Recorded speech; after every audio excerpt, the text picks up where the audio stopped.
Hello guys, in this video we are going to see about conditional formatting with the rule. So I have a table of employee details here. So here I have a condition. If the age is less than 30, I need to highlight the employee name with the green color or any other formatting option you like. Okay. In order, I repeat the condition, if the age is less than 30, the name of the employee should be highlighted in green.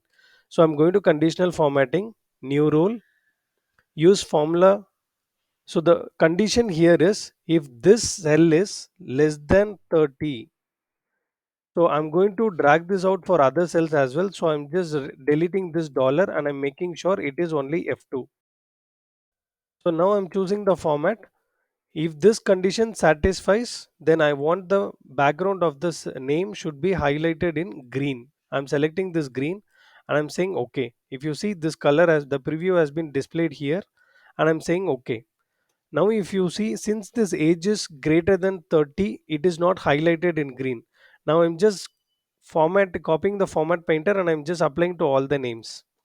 If you see, wherever the employee who are less than 30, they have been highlighted in green color. I hope this video is useful for you. Please do like, share and comment on this video for further updates.